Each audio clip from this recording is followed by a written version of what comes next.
Y la confianza es el peor enemigo en la empresa familiar.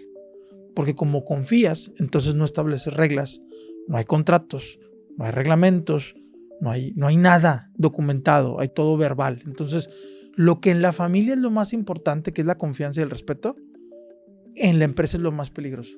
A ver, no porque seas dueño, tienes que ser director. No porque seas director, eres dueño. Y no porque seas dueño o director, vas a estar en la familia o no. O sea, técnicamente nos acabas de decir que es una negligencia el hecho de mantener en esa hermeticidad o tan hermética la información de qué es lo que va a suceder en dado caso de su partida. Porque no estás quedándote con información personal. Estás quedándote con información patrimonial.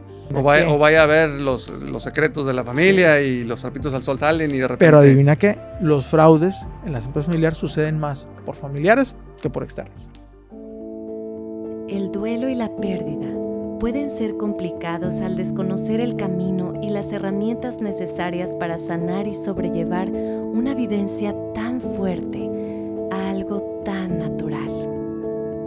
Aprendiendo a Vivir es un espacio de conversaciones, testimonios y opiniones de expertos invitados que nos revelan distintas perspectivas, como lo es la física, psicológica y espiritual, con el objetivo de generar paz en nuestro interior en el momento de partida de un ser querido. Muy buen día. Bienvenidos a otro episodio más de Aprendiendo a Vivir por Capillas del Carmen. Yo soy Chava Rax y hoy seré el conductor de este episodio bastante interesante porque quiero que te preguntes qué pasa con las empresas familiares cuando entra la siguiente generación, cuando estamos planeando poder expandirla, o peor aún, cuando se presenta una situación no esperada como el fallecimiento de sus fundadores, de los socios o de cualquier otra persona importante dentro de la empresa y que ahora empieza el tema de las herencias. Hay muchas dudas acerca de esto y muchos mitos, pero sobre todo, ¿qué es lo que va a relevar, a qué es lo que va a trascender referente a la empresa y en la relación familiar? Un duelo difícil por estar lidiando con muchos bienes materiales. Un duelo difícil porque es la pérdida de algunos familiares y no necesariamente por la muerte, sino por relaciones quebrantadas, por intereses materiales. Con ustedes, el día de hoy, Israel Molleda, consultor de empresas familiares de Complement Consulting. Israel, ¿cómo estás? Chava, gracias. Me encantó tu introducción, me encantó. Lo definiste muy bien. Oye, pues sí, la verdad es que empresas familiares, cuando dices empresa, dices, ok, el godín, ¿no? Que trabaja ahí. Luego empresas familiares y dices, bueno, a lo mejor el papá y el hijo, pero luego se involucran los primos y luego los cuñados. Y empieza a hacerse interesante el asunto en que tenemos una relación personal, pero también hay una relación laboral. Y luego empieza a mezclarse y a hacerse difuso, matrimonial, yerno, suegro, nuera, suegra, suegros. Y empieza toda esta mezcolanza, obviamente por prosperar, ¿no? O sea, por tener mayor riqueza, mayor bienes materiales y tener una mayor calidad de vida. Pero creo que a veces, en vez de tener mejor calidad de vida, tenemos una peor calidad de vida por una mala gestión de una empresa familiar. Cuéntame, ¿a qué te dedicas, desde hace cuánto y cómo fue que llegaste a ser consultor de empresas familiares? Pues llegué de rebote, precisamente. O sea, realmente mi experiencia, tengo 25 años en el tema de consultoría empresarial. Los primeros 10 años fueron enfocados en empresas, pues vamos a decir, grandes corporativas, trabajando para firmas internacionales en México, Centroamérica, Estados Unidos. Cuando regreso a México, traté de bajar y tropicalizar todos estos temas de gobernanza, de profesionalización en las pequeñas y medianas empresas. Y nos dimos cuenta que era muy difícil de implementar lo que dice la teoría de los libros o incluso las mejores prácticas cuando se involucran temas familiares, cuando el raciocinio no es suficiente y la emoción y la pertenencia o la relación familiar rige en la toma de decisión. Entonces, oye, hay una regla bien importante que, por decir, los doctores, ¿no? Oye, que por ética y profesionalismo los doctores no pueden operar a sus familiares. Y ni siquiera a veces consultar, porque precisamente generas un sesgo que puede afectar la vida o la salud de tu familiar. Pero en otras profesiones no está como limitado o está... Sí, o sea, sí se puede ejercer una relación familiar dentro de una profesión. Sí. Normalmente pensamos que los doctores son los únicos que tienen como esa limitante por ética y profesionalismo, pero cuando son empresas, ahí es quien se suma, quien no se sume, quien se cuelgue, quien no se cuelgue. Entonces, cuéntame, ¿Cómo empieza tu carrera en esto? Porque empezaste muy joven. Pues sí, empecé a los 20, 21 años, consultoría. Oye, ¿no te tocaba que a los 20, 21 años tú llegabas a dar consultoría y dicen, ¿y este chamaco para qué? ¿Qué me va a estar enseñando a mí si yo llevo Sí, tanto en la claro. empresa? Cuéntame de los Lo retos que cuando pasa- iniciaste. Lo que pasa es que realmente cuando yo empiezo a trabajar como consultor, yo trabajaba para firmas de consultoría. Entonces realmente el respaldo venía de la firma de consultoría. Estamos hablando de firmas como London Consulting, que tiene un peso pues bastante fuerte a nivel internacional. Entonces, pues ya hay metodologías, ya hay líderes, ya hay consultores que son los que nos guían a los juniors que vamos entrando. Entonces, realmente mucho era lo que la firma de consultoría te respaldaba, ¿no? Y cuando empezamos ahora sí a implementarlo en las pymes, ya en nuestro despacho, pues te puedo decir el primer caso en donde nos dimos cuenta conscientemente que estábamos atendiendo una empresa familiar. Es una empresa que tenían broncas entre ellos como hermanos, eran tres hermanos, hijos de un fundador ya fallecido. La empresa tenía algunos años en problemas en términos financieros. Nos buscan para encontrar soluciones en tema de productividad, de incremento de rentabilidad. Y uno de los hermanos me decía, es que tenemos muchas broncas entre hermanos asociados a los problemas financieros del negocio.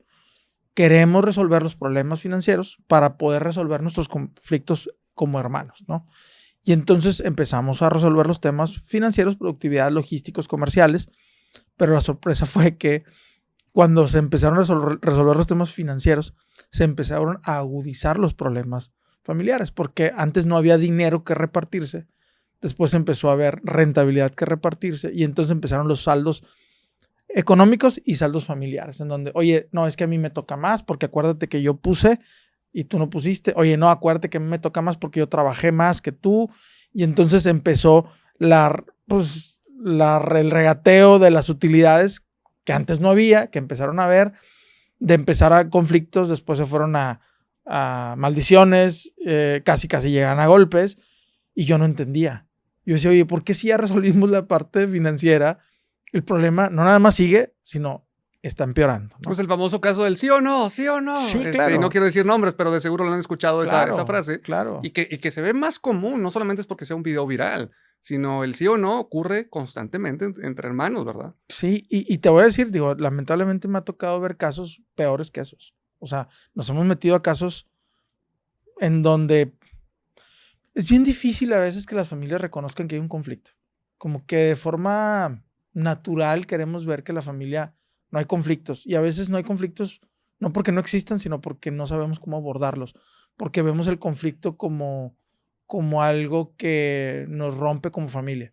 Cuando realmente los conflictos a veces son necesarios, verdades que tenemos que decir y que un conflicto o una conversación incómoda va a resolver un conflicto más grave que viene más adelante, ¿no? Y eso pasa mucho en las familias. Como que en México o en Latinoamérica tratamos como de evitar el conflicto y eso posterga problemas que después vienen cuando fallece un fundador o a veces incluso con testamento ya puesto, que por cierto es muy poquito la gente que hace testamento, pero incluso con testamento ya puesto en papel, los conflictos perduran porque el testamento nada más reparte la propiedad, pero no reparte quién va a tomar decisiones, no reparte si la propiedad quedó justificada desde lo que los saldos emocionales tiene cada uno de las personas que están ahí. O sea, lo que me estás diciendo es que el testamento reparte la propiedad, pero no necesariamente está repartiendo las responsabilidades. Correcto. Ni siquiera la dirección del negocio, ¿no? Esa fuente generadora del patrimonio,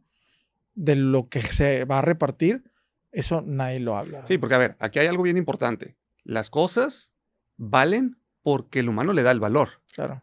Pero tiene que haber una actividad para que genere valor o para que tenga un valor esa propiedad, ese bien material, lo que sea, ¿no? Correcto. Ahora, dicen que los problemas empiezan cuando hay mucho dinero o menos mucho dinero. O sea, o muy negativo o muy positivo, ¿no? Sí.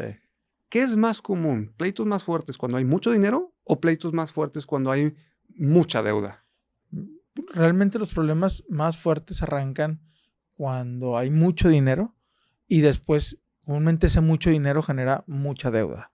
O sea, mira, nosotros no conocemos ninguna empresa familiar que haya hecho negocio cuando había problemas familiares previos. O sea, Si tú no te llevas bien con tu hermano o tú no te llevas bien con tu primo, difícilmente vas a hacer negocio con él, ¿no? ¿Con quién haces negocio?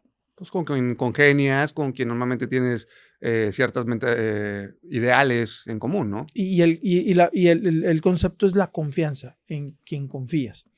Y la confianza es el peor enemigo en la empresa familiar. Porque como confías, entonces no estableces reglas, no hay contratos, no hay reglamentos, no hay nada documentado, hay todo verbal. Entonces, lo que en la familia es lo más importante, que es la confianza y el respeto, en la empresa es lo más peligroso. Porque todo queda abierto, todo queda de palabra, quedan versiones ahí flotando. Y a la hora que hay un fallecimiento o una ruptura o simplemente se incorporan nuevos elementos familiares a la familia, llámese un cónyuge o hijos, empiezan intereses mucho más dispersos de los que había cuando solamente había una familia nuclear y empiezan ahí los desacuerdos. Ahora, la gente se ofende cuando ponen las cosas sobre escrito. Y yo siempre aclaro cuando hago un acuerdo, sobre todo con amigos o incluso con familia, el acuerdo no lo estoy haciendo por desconfianza tuya. Lo estoy haciendo por desconfianza mía para que no se me olvide el número o los acuerdos que tenemos. Pero hay gente que se ofende por trasladarlo en papel que se haga de manera formal y dicen, oye, ¿cómo? Pero si soy tu papá, o ¿cómo? Si soy tu hijo, o tu primo, tu hermano, lo que sea, ¿no? Claro, pero yo siempre lo trato de comparar con el contrato más importante que existe en el tema de la familia, que es el tema del matrimonio. O sea, el contrato, el vínculo que existe en el tema del matrimonio es un contrato que se documenta, es un contrato que se firma. O sea, tú cuando te casas enamorado, no te casas emproblemado ni peleando con tu pareja. O sea, te casas confiando y en esa confianza documentas un acuerdo que también pone por ahí qué pasa si esto no continúa. O sea, está el escenario de no continuar. Entonces, cuando haces una empresa familiar, nunca pones en el escenario que nos vayamos a pelear. Pues bueno, pero no necesariamente empresa familiar. O sea, No, cuando haces cualquier empresa... Sí, pero en una empresa no familiar comúnmente sí se firman acuerdos. Y a la familiar les viene valiendo pues porque y lo dejan... Está la confianza. Claro. Entonces, como, ¿para qué? Si todo está bien, ¿no? Entonces yo les digo, a ver, pues qué bueno que está bien. Es el mejor momento para hacer los acuerdos. Porque ya peleados, ya cuando no se hablan entre hermanos o cuando ya la cónyuge ya no le habla a la otra cónyuge, ahí ya es muy difícil entablar una conversación porque ya hay saldos financieros, emocionales, que tienes que trasladar ese documento y se vuelve más complejo llegar a un acuerdo cuando ya hay de por medio otros conflictos. Hay una frase muy coloquial que dice que cada cabeza es una barbacoa, ¿no? Y que tenemos diferentes ideas y es normal, es parte de la diversidad del ser humano. Pero lo que quisiera preguntarte es, ¿qué pasa cuando las cabezas, o sea, cuando el líder, cuando el fundador, cuando el don señor fundador mantiene todo en secreto y no quiere revelar qué está poniendo en el testamento, no quiere revelar cuánto tiene, cuánto gana, cuánto hay en las cuentas, cuántas propiedades, porque he sabido de casos que de repente había más de lo que uno creía que había. O había más familias de las que uno creía. Ah, esa es otra cosa, digo, hay hasta las mejores familias, ¿verdad? Sí. Pero pasa que a veces, ojo, no estoy englobando a que todos, pero que ciertas generaciones ya de antaño prefieren tener todo más hermético y decir, ni todo el dinero ni todo el amor. Y lo aplican hasta con los propios hijos. Sí. Pero luego llega a haber esta incógnita que cuando la persona pasa mejor vida, de repente uno no sabe ni por dónde empezar. Y habrá cosas respetables, o sea, habrá algunos casos en donde un testamento de sobre cerrado, como se le dice, un testamento cerrado, puede ser algo que le dé paz incluso a la familia y al fundador. A lo mejor, pues ya fue lo que fue su voluntad, pero hay cosas que no puedes dejar cerradas. O sea, quién se va a quedar con tu negocio a cargo, eso no lo puedes dejar cerrado. El dónde estaban las cuentas bancarias para que el negocio siga operando, o sea, es un daño, eso, para la empresa, para tus empleados, para los sucesores, o sea, regresando al plano empresarial, ¿no? Yo quería compartir, ahorita platicando antes de iniciar, con Roberto, platicamos el tema de cómo a veces la empresa familiar no está en nuestro radar como un ente importante, cuando realmente todos alrededor, a menos 9 de cada 10 empresas que hay, son empresas familiares y como a veces no nos damos cuenta de la importancia del tema familiar. Me traje por aquí unas estadísticas nada más rápidas. y estos son estadísticas del INEGI, 9 de cada 10 empresas en México son familiares. Estamos hablando de 5.2 millones de unidades de negocio. Estás hablando de 5.2 propietarios, nada más de lo formal. A eso vete lo informal. En México está una estadística del 60% de informalidad. Y de eso estás hablando de changarros, ambulantaje, otros 3 millones de unidades de negocio, que seguramente son familiares. También estás hablando de pues, casi 8 millones de unidades de negocio familiares. Oye, pero ¿qué lo hace familiar? O sea, porque mucha gente piensa que tener un negocio con la esposa, aunque sean con bienes separados, no es una empresa familiar. ¿Hasta en qué momento se cataloga una empresa como familiar? Por descripción, una empresa familiar es cuando al menos el 50% de la propiedad pertenece a miembros familiares. O sea, tú puedes decir, oye, ¿sabes qué? Somos 4 socios, ¿no? Pero somos 2 que sí somos familia y 2 que no son familia, ya es empresa familiar. ¿Y lo hace familia también familia política o no? Todo lo que tenga una relación familiar. Ok, ¿qué pasa? Y aprovecho para preguntar cosas que a lo mejor pueden quedar difusas, ¿no? Yo abro una empresa con mi concuño. Uh-huh. Pues técnicamente familia mía, pues está casada ¿con quién? Sí, con Es él es el esposo de la hermana de tu Exacto. esposa. Sí. Mi concuño no es mi familia como tal. Uh-huh. Pues ya hay una... O sea, si están... Sí. O sea, legalmente, uh-huh. ¿es mi familia? Sí. O sea, como para fines de empresas familiares. Sí, e incluso se da mucho aquí en México el Friends and Family. O sea, uh-huh. Tu compadre, tu primo de cariño, que en la sangre no es familiar, pero las decisiones que estás tomando las estás tomando desde un tema de familiaridad. O sea, es el concepto de familiaridad, ¿no? O sea, si llegara a haber algún tipo de divorcio dentro del árbol o de la familia, y pues mi cuñada se volvió a casar, uh-huh. y con el nuevo esposo yo hice un negocio. Uh-huh. El nuevo esposo viene siendo familia. Claro. Pero el anterior, si yo hago un negocio con el anterior, que digo, quién sabe si se pueda, pero si yo hago un negocio con el que ya se divorció. Si existe un vínculo familiar. Aunque sea el ex.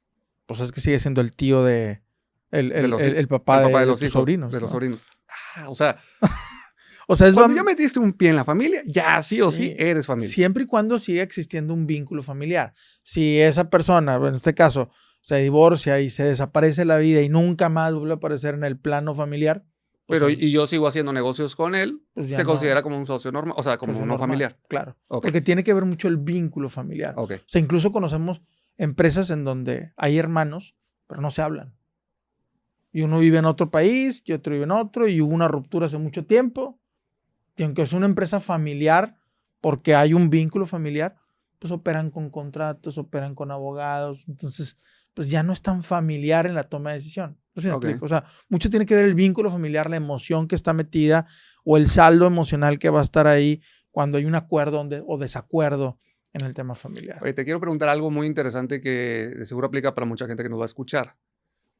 El hecho de que un hijo trabaje en la empresa del papá no necesariamente lo hace heredero. No.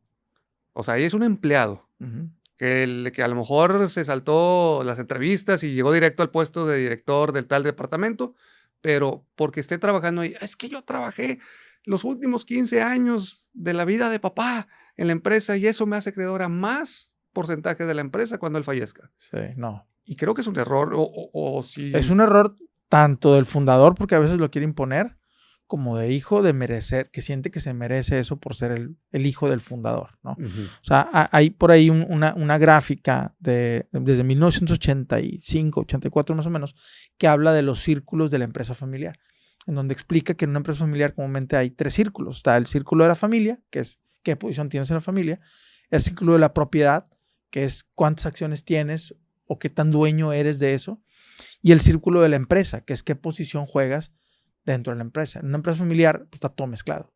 Pertenece a la familia, pertenece a la propiedad y perteneces a la participación dentro de la empresa, ¿no? Y luego ahí le puedes agregar un cuarto círculo, que de hecho es un libro que estamos escribiendo ahorita que se llama El Cuarto Círculo, y muchas de las charlas que estamos ahorita están enfocadas en el cuarto círculo, que es cómo decides quién va a ser el sucesor de tu empresa. Porque tú como fundador, pues tú comúnmente tienes un rol dentro de la familia, que es el rol como que el líder de la familia. Eres el fundador, eres el que tiene la propiedad, eres el que tiene el poder, eres el que dirige y a veces hasta eres el que compra, vende, ¿no? Pero cuando se va a incorporar una segunda generación, no necesariamente va a jugar todas estas posiciones que tú estabas jugando.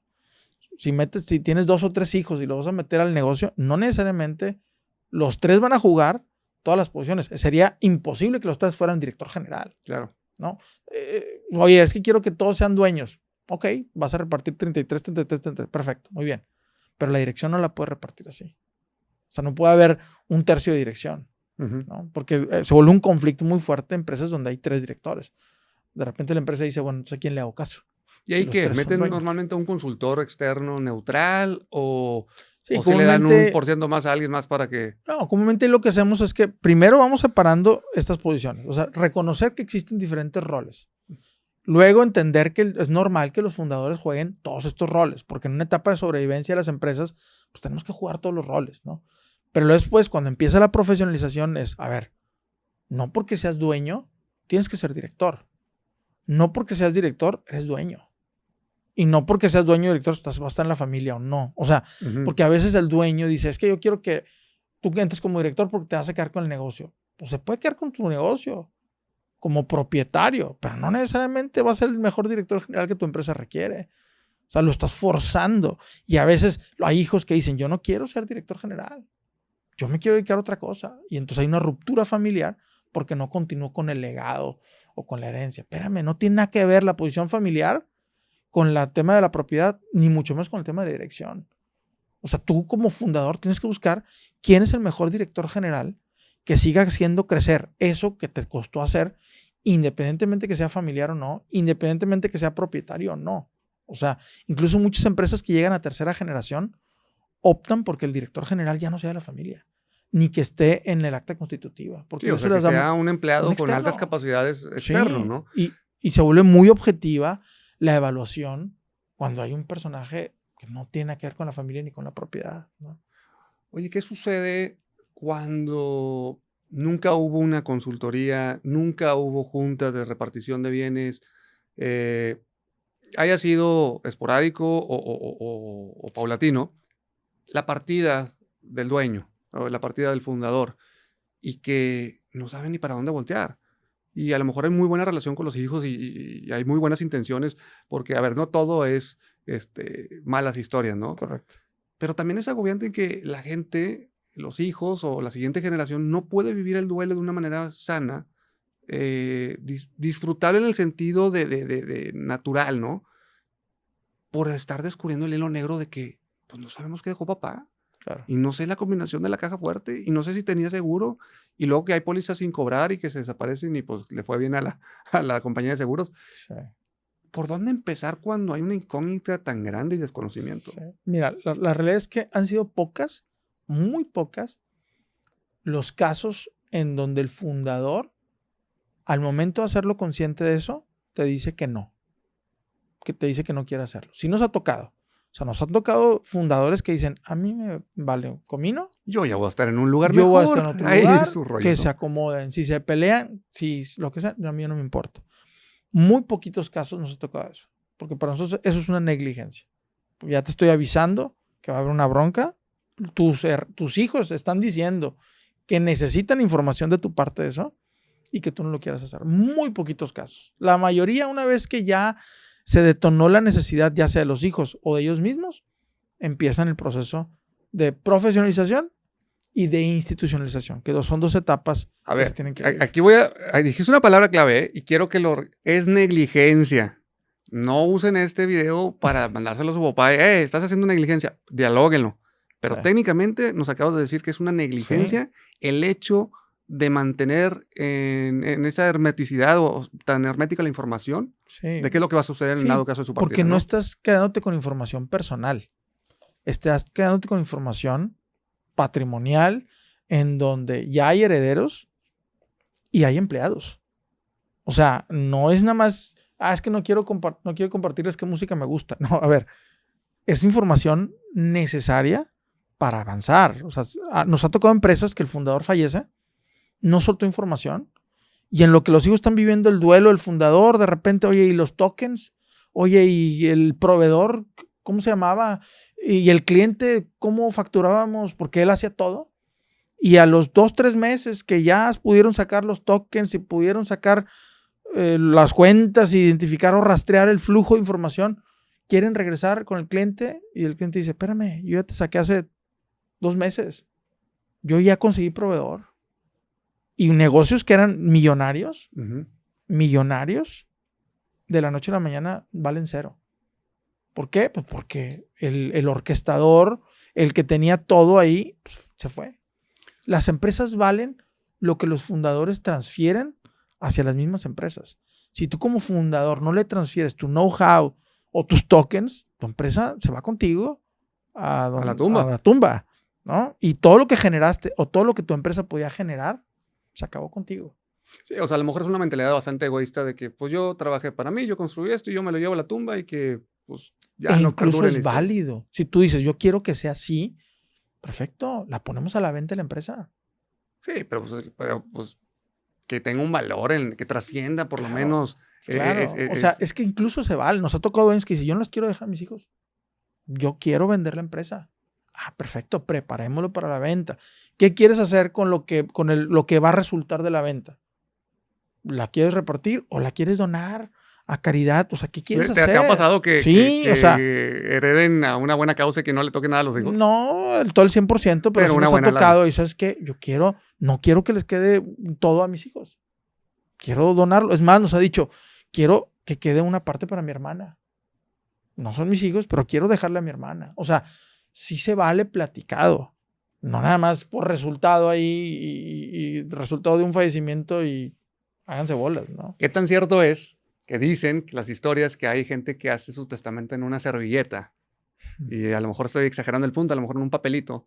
Y que lo guardan y que luego sale a la luz dentro del buró, dentro del cajoncito de la oficina y con todo y firma y validado.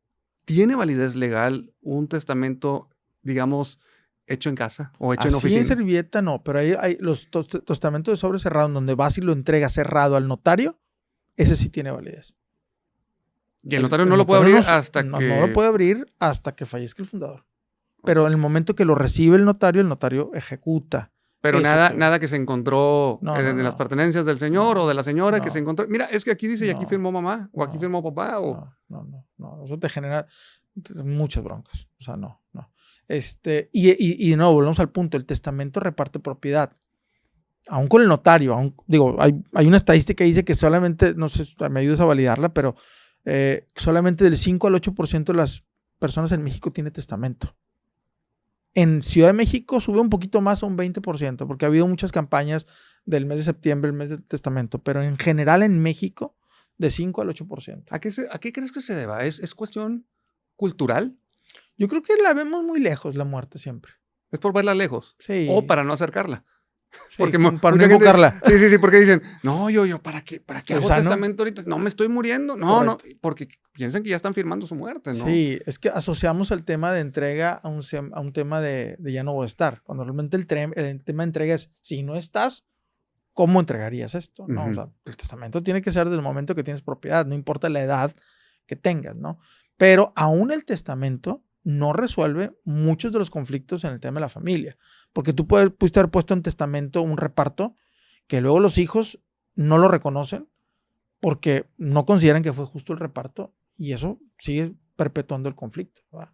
Oye, tras muchos años de experiencia en este rubro, ¿qué es lo más común por lo cual la gente sufre al momento de reestructurar la empresa familiar y que no hubo una receta, un camino, una voluntad escrita del dueño anterior? El tema de la sucesión directiva y patrimonial. La confusión o la asociación que hace que el que tiene propiedad es el que tiene que dirigir la empresa, o el que tiene más propiedad es el que tiene que dirigir la empresa. Porque entonces hay una guerra de poder dentro de la empresa para conservar la propiedad. O sea, como no sabemos distinguir entre la propiedad y la dirección, entonces para yo poder justificar mi propiedad o mi posesión, voy y peleo roles dentro de la dirección o del poder dentro de la empresa. Si entiendes que no porque no tengas poder dentro de la empresa sigues teniendo propiedad, te relajas.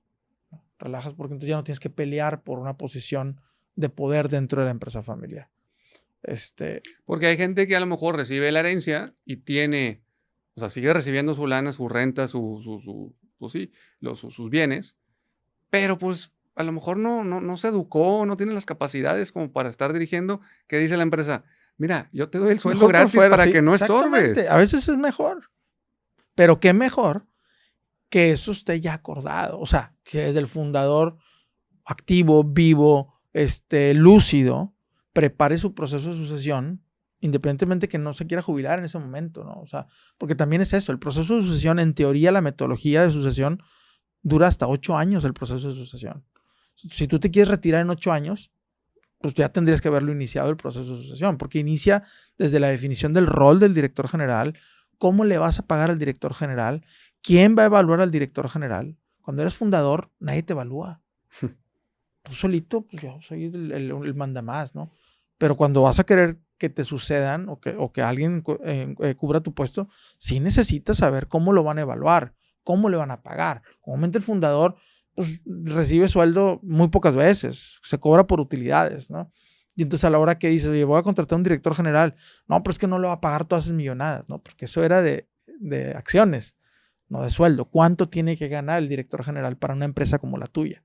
Para la que quieras que siga creciendo, ¿no?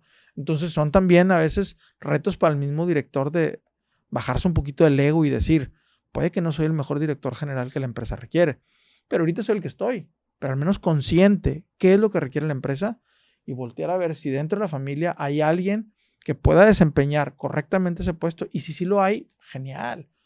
Porque la familiaridad, cuando la mezclas con profesionalismo, estadísticamente hemos visto que una empresa familiar resiste mejor a los embates de los factores externos. Pero luego hay mucho ego, ¿no? De que cómo no voy a tener yo el puesto de director si yo soy el siguiente en el apellido. Volvemos al tema, porque el mismo fundador así lo impone. El mismo fundador, dentro de su dinámica familiar, reconoce más al hijo que tiene mayor rol. Premia más al hijo que tiene mayor rol.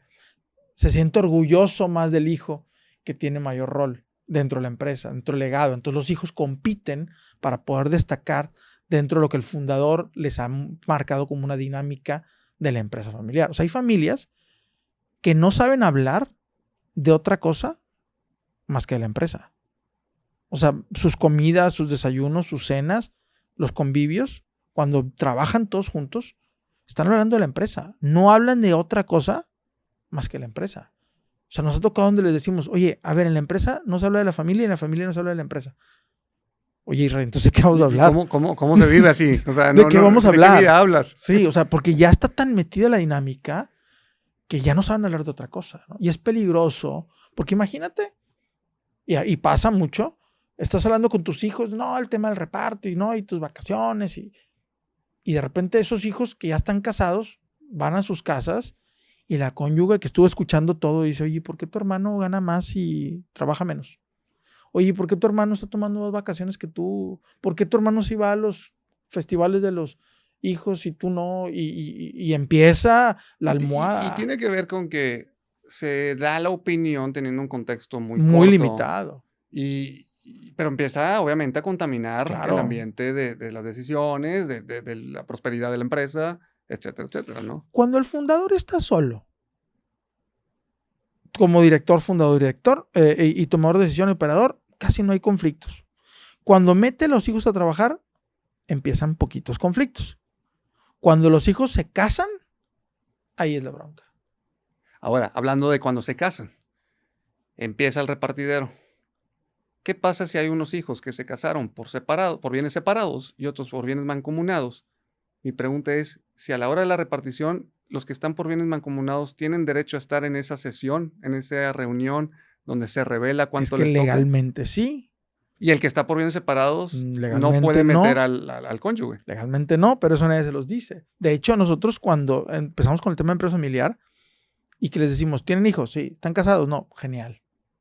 Porque entonces, mediante el protocolo familiar, se acuerda que los hijos se tienen que casar por bienes separados. A ver, aquí quiero resaltar algo. Si estás casado por bienes mancomunados, tú ya tienes tu boleto para esa junta de repartición. Correcto. Prácticamente tienes si derecho. no está el socio vivo. Sí, si no está el socio vivo, o sea, Sí. el fundador o el dueño. El heredero. El heredero. Sí. ¿Por qué? Porque de forma natural tú heredas las acciones de tu cónyuge, que sí es... Pero si está tu cónyuge, o sea, por decir, mi esposa va a recibir una herencia y estamos por bienes mancomunados, ¿yo tengo derecho a asistir a esa junta de repartición de bienes? Tienes derecho a pelear estar en esa junta. Sí tengo boleto. Sí tienes boleto. Pero si estoy por bienes separados, no puedo poner un pie ahí. Pues digamos que no, si no lo declaras como parte de la propiedad, pero para eso existe el protocolo familiar. Ok. El protocolo familiar es un documento diferente a la asamblea de accionistas, diferente al consejo, diferente a todo. Este protocolo familiar reconoce las participaciones de la familia con la empresa y la propiedad. O sea, en ese protocolo es donde estableces, oye, me voy a casar por bienes separados, pero aunque mi mujer o mi cónyuge no va a estar en el acta constitutiva, ni va a estar en el consejo de administración, no me la pueden dejar desprotegida.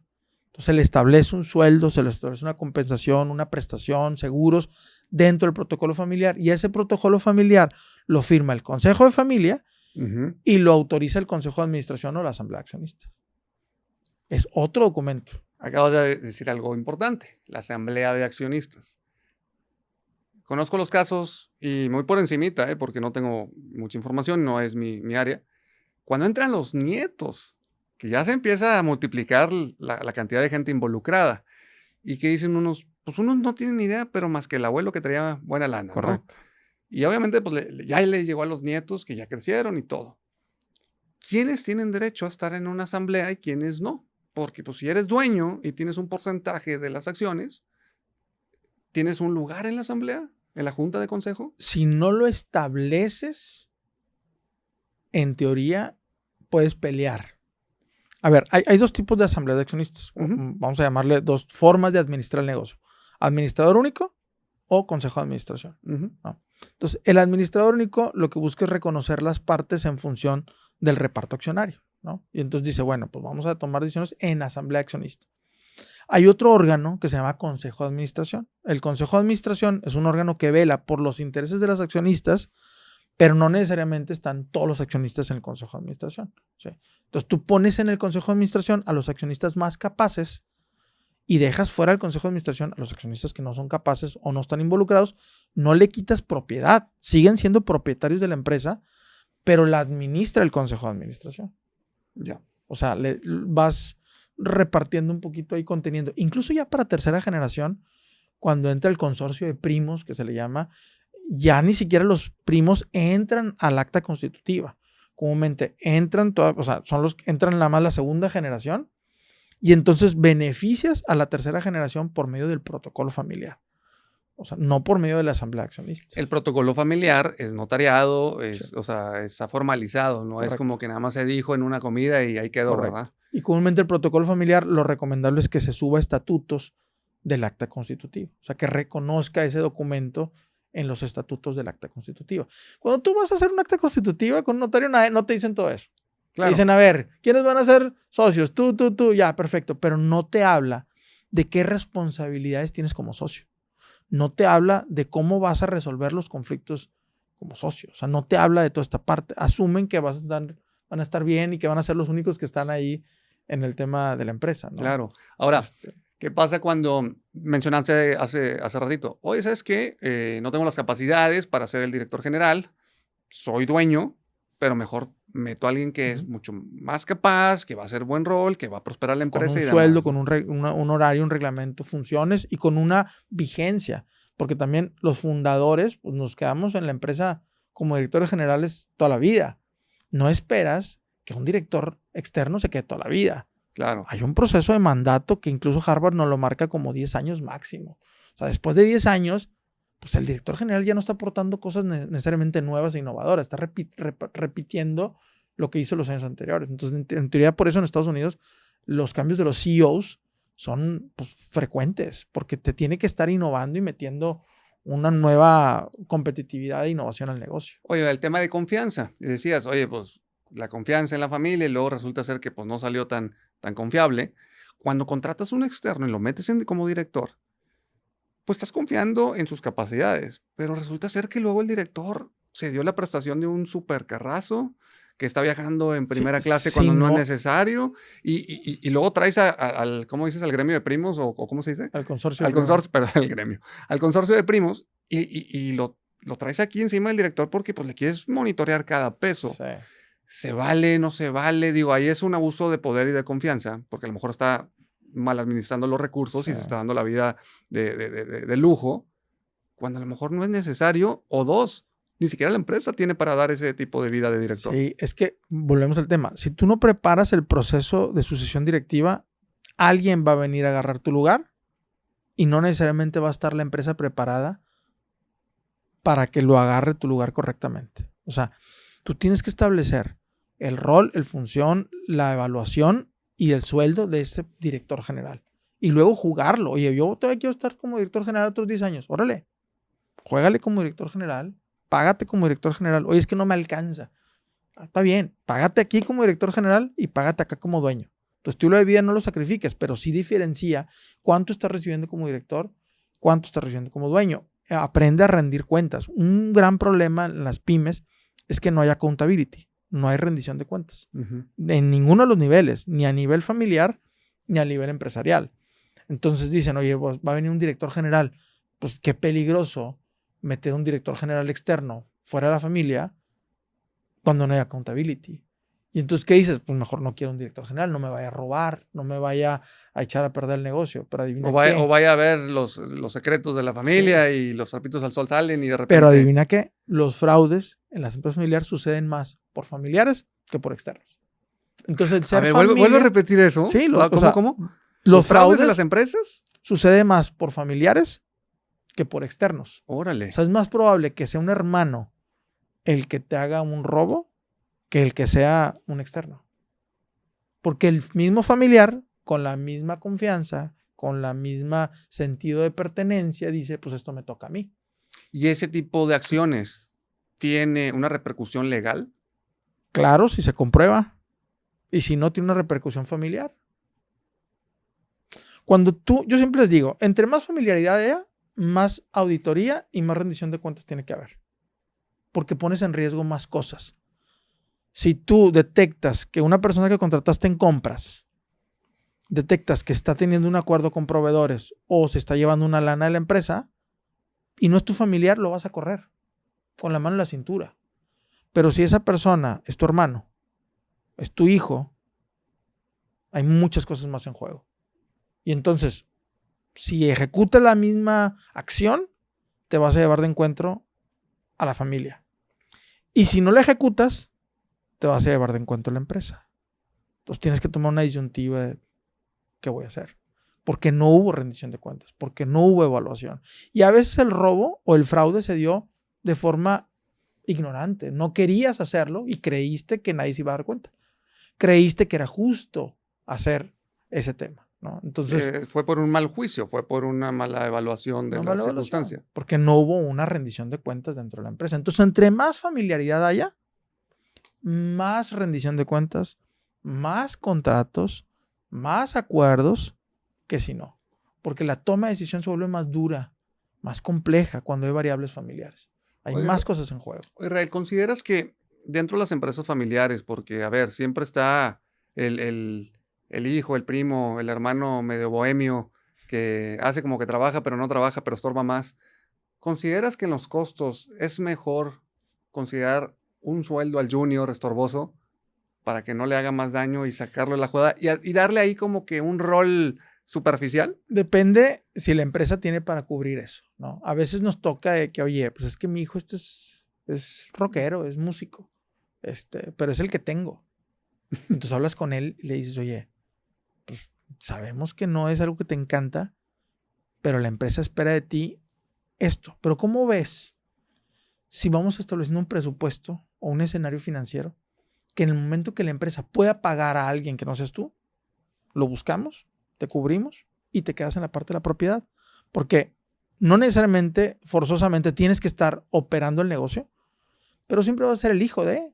O sea, es mejor que tenga un subsidio. Sí. El hijo que no trabaja, pero que no trabaja y no es talentoso, sí, siempre y cuando la empresa lo pueda costear. Lo pueda costear, no, claro. Si no lo puede costear, pues no lo puedes dar. Pero a veces sale peor darle un sueldo y darle una posición que a lo mejor va a ser más caro a la larga. Y que al final no te va a dar el resultado que la empresa requiere para poder hacer lo que esa posición dentro de la empresa requiere desempeñar. O sea, hay muchas empresas familiares que dejan sobre la mesa muchas oportunidades porque pues es que yo quiero que sea mi hijo. Oye, pero es que no tiene el mejor talento y aparte nos cuesta el triple que si nos trajéramos a alguien por fuera haciendo eso. Pues sí, pero es mi hijo, ¿no? Oye, Israel, ¿cuál sería el primer paso para poder entablar una conversación de una familia siguiente? Es la primera generación a la que sigue, después del dueño, que todavía tiene la ignorancia, tiene la incógnita.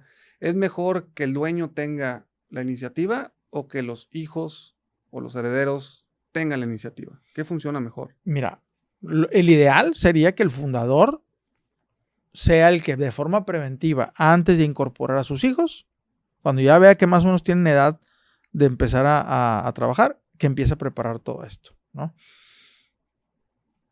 Muy pocas empresas nos buscan a nosotros en esa situación.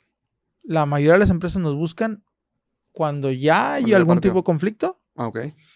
Cuando los hijos son los que buscan el apoyo para que no se perpetúe el conflicto o cuando el fundador ya no está.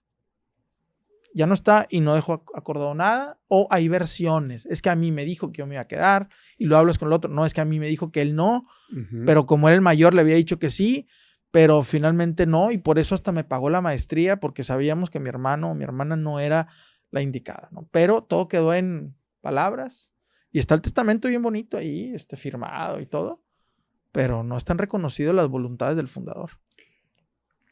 Pregunta, de todos los casos y de tu labor como consultor, si pudieras poner en porcentajes, ¿qué tanto te toca hacer la de psicólogo y mediador, como referee de los pleitos? ¿Y qué tanto ya es tecnicismos de que, la operabilidad, la administración, o sea, ya cosas más técnicas?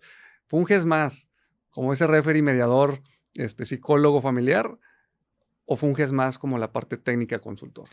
Hoy en día, mi labor es 100% mediador y consejero. Tenemos un equipo de consultores que ve toda la parte técnica, toda la parte financiera, acuerdos, planeación, incluso la parte de contratos, ¿no? Pero volvemos al tema, cuando me buscan las empresas, hay un elemento de la familia que ya detectó que hay conflicto o que detecta que va a haber un conflicto. Entonces nos busca, ¿no? A la hora que tú platicas con la familia en la primera entrevista, muchos te dicen, no hay conflicto, no, todo está bien, no hay ningún problema, no les gusta reconocer. Empezamos las charlas, empezamos los abordajes, las entrevistas y empezamos a ver las diferentes opiniones, ¿no? Y hay algunos fundadores que me dicen, oye, nada más llegaste tú y empezó a haber broncas. No había broncas. Claro, porque tú hiciste que la tierrita flotara, ¿no? O sea, y porque empiezas a hacer preguntas incómodas. Oigan, a ver, ¿como por ejemplo? Parte del protocolo familiar dicta que si los familiares pueden o no trabajar dentro de la empresa. ¿Qué dices tú? Y entonces el que ya tiene familiares dentro, o que a lo mejor ya están por entrar, no, sí. Y el otro, no, yo digo que no. ¿Y por qué no?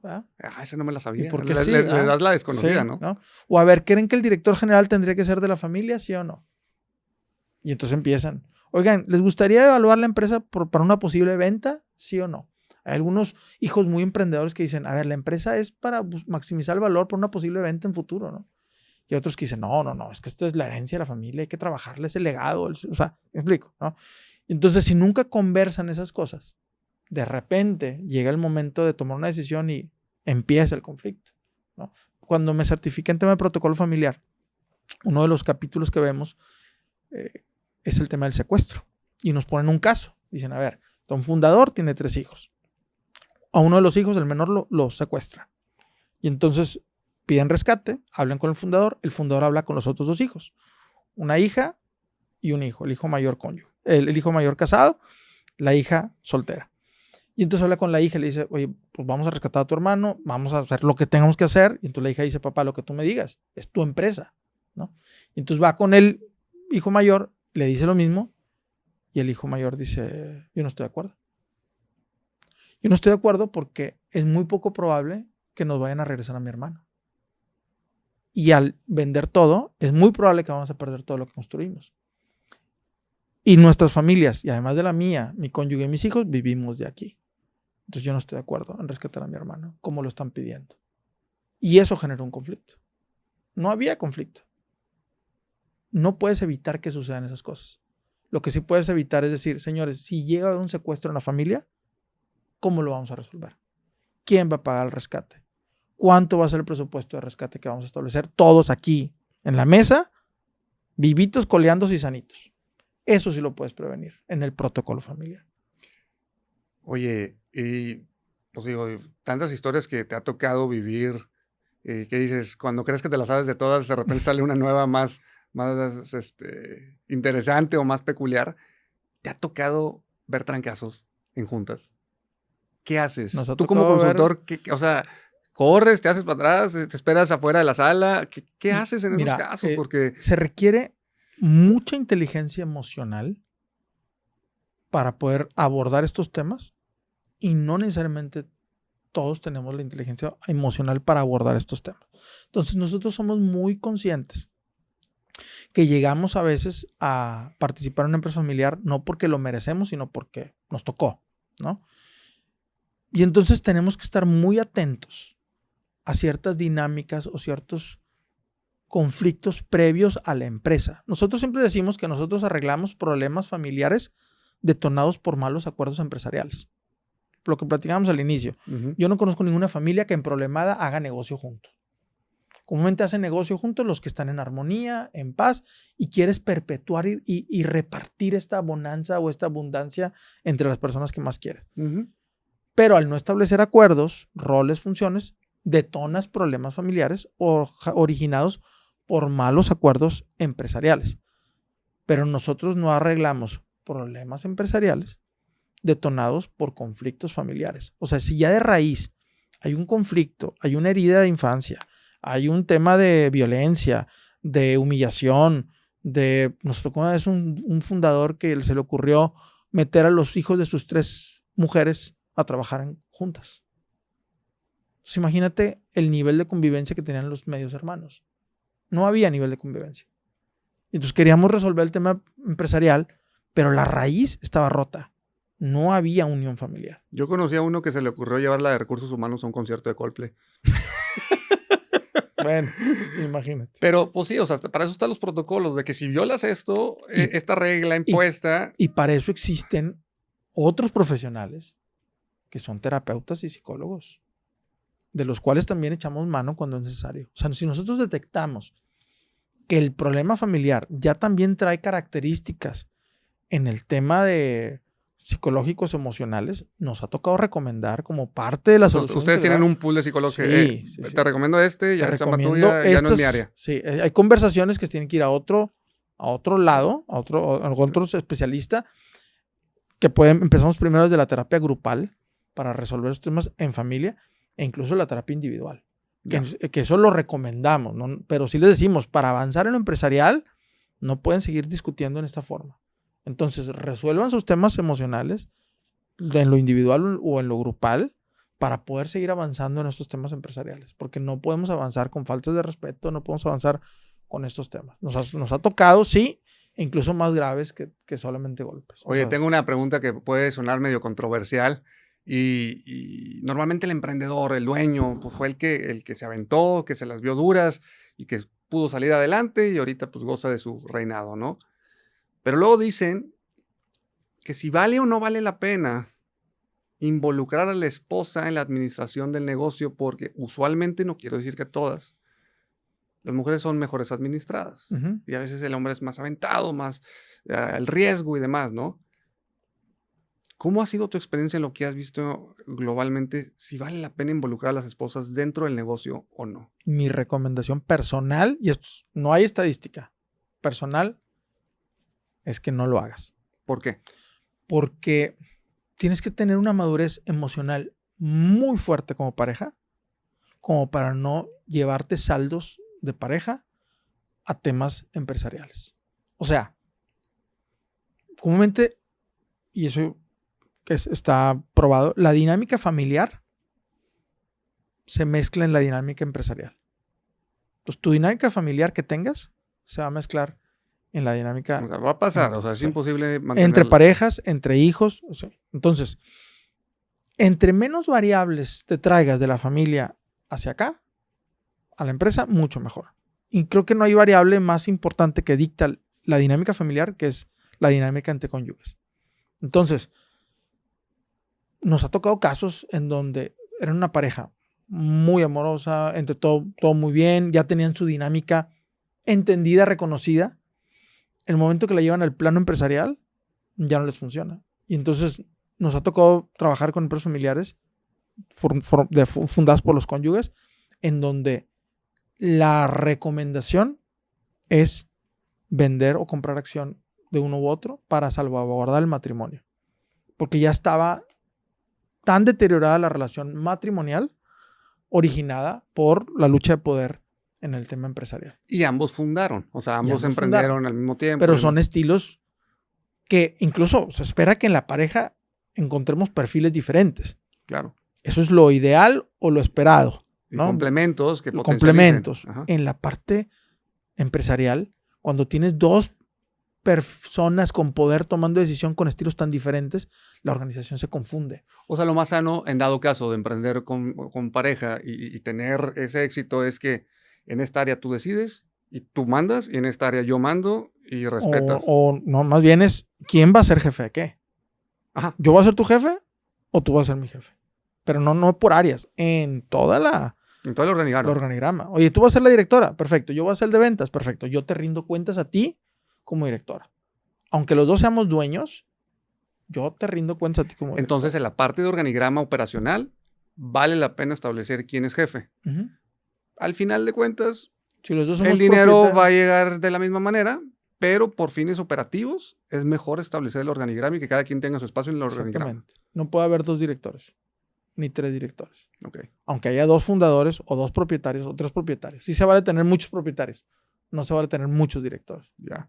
Y cuando, comúnmente, en el tema del testamento, regresando al tema de los conflictos que se quedan cuando el fundador no está, no quedan esos acuerdos. Dejas el acuerdo de la propiedad, que es una de las esferas, la propiedad, pero no dejas el acuerdo de la dirección ni de la operatividad. Y entonces llegan los hijos o los herederos a tratar de posicionarse en la lucha de poder, y aunque el fundador ya falleció hace años, los problemas de lucha de poder siguen sucediendo en los hijos, hasta que terminan pues en varios caminos. Uno es, le compro las acciones porque ya no quiero broncas Uh-huh. acá, o quédatelas y yo me dedico a otra cosa. O sea, Oye, ¿qué sucede con un consultor como tú? Cuando de repente los que están involucrados en esta creación de acuerdos y los que son partícipes, de repente uno de ellos, pues como que no le caíse tan bien, porque tienes una posición objetiva y neutral. claro. Pero obviamente, pues somos humanos y tenemos, a veces congeniamos, a veces no congeniamos, y que de repente uno dice, es que este cuate no me late. Ajá. Y es Sí que, ¿sabes pasa. qué? Israel nos quiere hacer a ti y a ti en contra mía, o los mezclas que puedan ser de complot, ¿no? ¿Qué pasa cuando empiezan a no quererte o que uno de ellos no te quiere dentro de la dinámica del proceso de establecimiento de acuerdos? Sí, primero hay que identificar cuál es el miedo que lo mueve, ¿no? Porque comúnmente nuestra entrada a las empresas familiares siempre le va a beneficiar a unos y le va a perjudicar a otros, ¿no? O sea, el que no hacía nada y el que estaba ahí flotando le va a perjudicar, porque lo primero que hacemos son rendición de cuentas, y en la rendición de cuentas se nota quién hace y quién no hace, ¿no? Entonces, primero, entender que es un tema de justicia. Segundo, entender los miedos que mueven a las personas. Cuando hacemos las entrevistas en el primer abordaje, nos gusta entender cuáles son los motivadores y los miedos de cada uno de los miembros de la familia, porque cada uno tiene cosas completamente diferentes. Entonces hay que entenderlas, hay que reconocerlas y hay que meterlas en la ecuación de esta variable, de esta fórmula compleja, ¿no? Que son cosas que a veces los libros como de planeación o de presupuestos no te dicen, pero que son finalmente cosas que pesan a la hora de la toma de decisión. Vas hablando de forma individual con cada uno de ellos, tratando de reducir los miedos. Casi todos los acuerdos o casi todos los problemas en las empresas familiares se detonan por buenas intenciones mal comunicadas o mal entendidas. O sea, es bien raro toparnos una empresa en donde alguno de los miembros le quiere hacer daño al otro o quiere dañar la empresa. Comúnmente, de forma individual y personal y auténtica, están metiendo un freno de mano porque están convencidos que no es lo mejor para la familia o para la empresa, ¿sí?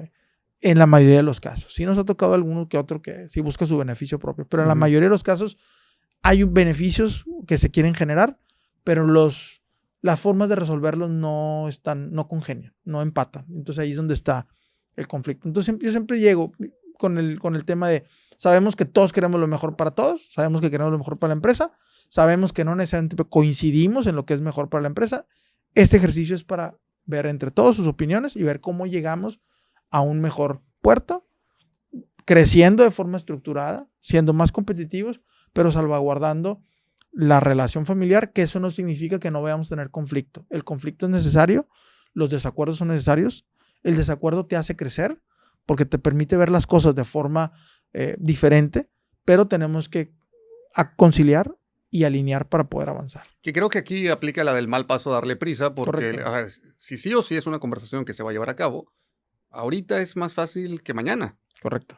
Ahora, para toda la gente que nos estuvo escuchando y que les hizo mucho clic en a lo mejor situaciones que las que están atravesando o que atravesaron o que van a atravesar, ¿cómo dar con un consultor o cómo buscarlo? O sea, no sé si es como que nada más ponerle en el buscador consultor de empresas familiares. ¿Es mejor por recomendación? ¿O cómo podrías aconsejarnos, no nada más dar contigo, sino cómo encontrar el consultor adecuado para la empresa? Porque cada empresa tiene sus asuntos, sus estilos. ¿Cómo saber si estamos dando con el consultor adecuado? ¿Cómo encontrarlo? Mira, afortunadamente hoy en día ya hay varias opciones, aunque no abundan, como a lo mejor contadores o abogados generales, sí ya hay más consultores colegas que estamos abordando en este tema. Yo les recomendaría nada más que busquen dos cosas, que tengan la trayectoria suficiente, o sea, que demuestren que estén certificados en estos temas, porque sí, yo por más experiencia que pueda tener en el ramo empresarial, definitivamente las certificaciones en el ámbito familiar son importantes. Ahorita tú me decías, oye, ¿la haces más de mediador? Sí, o sea, yo tuve que certificarme en el tema de mediación. E incluso, siempre me ha gustado el tema psicológico, mamá psicóloga, nos gusta mucho la escucha. Entonces, de alguna forma, tienes que tener un perfil para no llegar a imponer, sino llegar a escuchar, reconocer, ver lo que dice la teoría, pero también verlo en el momento en que se encuentra la empresa y saber empatar lo que realmente requiere la empresa, porque cada familia está en una situación diferente y cada empresa está en una situación diferente. Entonces tienes que hacer un diagnóstico muy certero para no darles ni de más ni de menos, ¿no? Entonces, sin mucha trayectoria, certificación y sobre todo que puedan disponer de recursos múltiples para cuando se atoren en otros temas que estén más allá de la parte empresarial. O sea, que si de repente requieren ir con un notario para hacer un trámite rápido, que tengan el recurso, el abogado, el psicólogo, o sea, que tengan una red de apoyo para poder resolver rápidamente estos temas. Entonces nos tocó hace poco una empresa que la fundadora ya había entregado todo, toda su propiedad, su patrimonio, a sus hijos. Los hijos empezaron a pelear, nos busca y entonces me dice, es que ya repartí todo. Le digo, ¿cuánto es todo? Me dice, no sé. Sé que ya repartí todo porque así me lo recomendó mi abogado porque ya te estaba pasando por un proceso de divorcio. Entonces, para evitar el tema del divorcio, lo entregó a sus hijos, pero al mismo tiempo los hijos ya con propiedad empezaron a pelearse. Entonces le salió peor. Salió peor porque entonces cuando les haces la evaluación, estás hablando de evaluaciones de muchos cientos de millones de pesos que ella ni siquiera sabía que había repartido, porque casi nadie hace evaluaciones de su empresa. Claro. Hace evaluaciones del patrimonio, de terrenos, casas, pero de la empresa, ¿cuánto vale tu empresa? No sabía, ¿no? Y entonces le hicimos una pregunta, oiga, ¿fue donación o fue compraventa de acciones? Donación, no se preocupe, ahorita arreglamos. En ese momento el abogado hizo una reversión de donación, para la tarde ya habíamos regresado todas las acciones. Van para atrás. Los hijos. Pero si no sabes con quién apoyarte, así rápido, pues te puedes tardar un rato resolviendo, ¿no? Israel, sabemos que cualquier dolencia, cualquier tipo de proceso emocional, psicológico, pues depende mucho de los involucrados, ¿no? Uh-huh. Si hacen su tarea, pues van a avanzar rápido y no. Pero normalmente cuando un consultor llega, ¿ok? Tiene sus primeras 2-3 sesiones de poder entender la situación, puede dar un diagnóstico de qué tanto puede llegar a tardar, siempre y cuando todos se comprometan a trabajarlo, el proceso de los acuerdos, Sí. de todo este tipo de cosas? Sí, el diagnóstico en nuestro despacho, el único que hace diagnóstico soy yo, ahorita. Porque de los consultores que estamos trabajando, pues el que tiene un poquito más de trayectoria, más experiencia, y trato de hacerlo en el tiempo más corto posible. Entonces, nosotros en 2 días hacemos un diagnóstico completo de la parte empresarial, de la parte corporativa, contractual y de la parte familiar. Y al segundo día te entregamos un plan de acción, recomendaciones y análisis de la situación actual. Ya. Entonces ya con ese diagnóstico al menos el fundador o los participantes entienden por qué es necesario, entienden y se entienden también ellos mismos por qué han tenido conflictos, o sea, por qué han llegado con conflictos en ese momento. Ah, ya entendí por qué estoy peleado con mi hermano, ya entendí por qué estoy peleado con mi papá, porque no coincidimos en estos temas, pero sí coincidimos en estos temas, ¿no? Entonces apostarle hacia la profesionalización, que es primero poner en orden todo lo que sucede dentro de la empresa, desde la dirección, organigrama, funciones, sueldos, presupuestos, todo, y luego irnos a la institucionalización, que es la parte de los poderes, la asociación directiva, la política de dividendos, el protocolo familiar y el consejo de familia. Pues, ha habido casos de empresas familiares que en un año acabamos todo, ha habido algunos que llevamos 2, 3 años y seguimos avanzando. Y siguen. Porque en función del tamaño de la empresa, de la complejidad de la empresa y del tamaño de la familia y la ramificación de la familia, pues es el nivel de procesos que tienes que ir poniendo. ¿Qué ¿no? pasa? Y con esto quiero cerrar porque la verdad es un tema muy interesante y sumamente necesario para muchísimas empresas, sobre todo regiomontanas, no se diga mexicanas.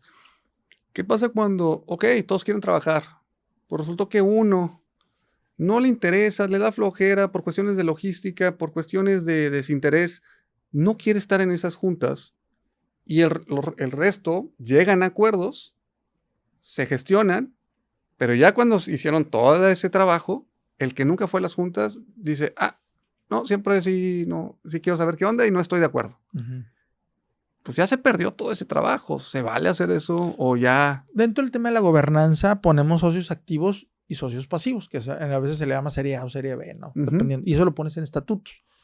Tú también, o sea, no por tener un avión significa que sabes ser piloto. Uh-huh. Entonces, no por tener una empresa significa que sabes ser dueño. Entonces, Claro. Dentro de la parte del protocolo se establecen los criterios de selección de los accionistas activos. Y entonces también se pueden reconocer accionistas pasivos.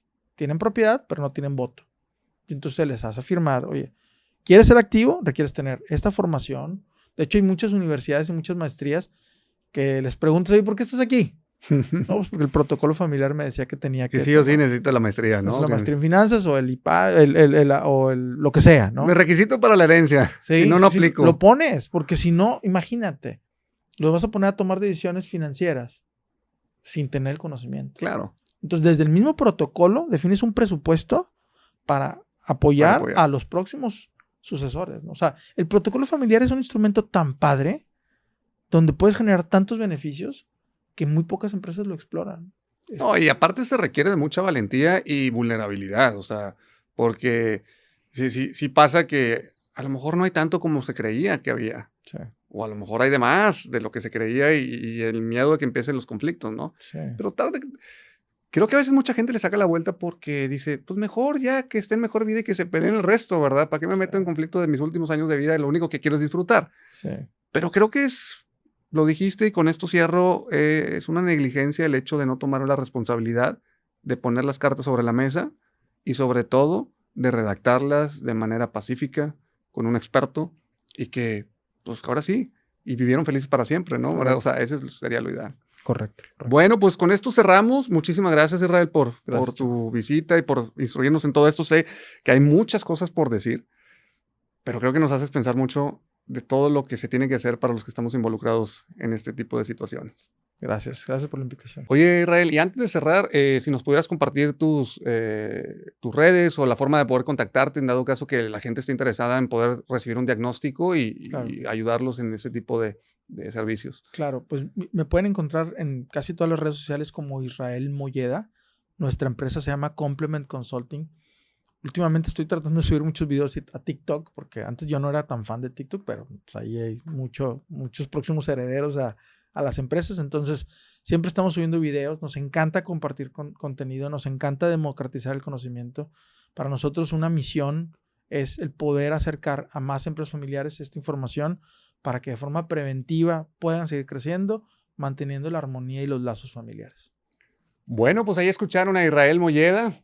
La verdad es un tema bastante interesante. Nos quedamos cortos de tiempo porque este tema tiene una infinidad de cosas que tenemos que abordar, desmenuzar y poder estar viendo a sumo detalle para tener unos buenos acuerdos familiares y que las empresas que hayan creado en su momento puedan perdurar a lo largo del tiempo. Y recuerden que para poder trascender en la vida y recorrer el camino de la vida, es muy importante aprender a vivir. Así como este podcast, Aprendiendo a Vivir por Capillas del Carmen, siempre juntos, siempre.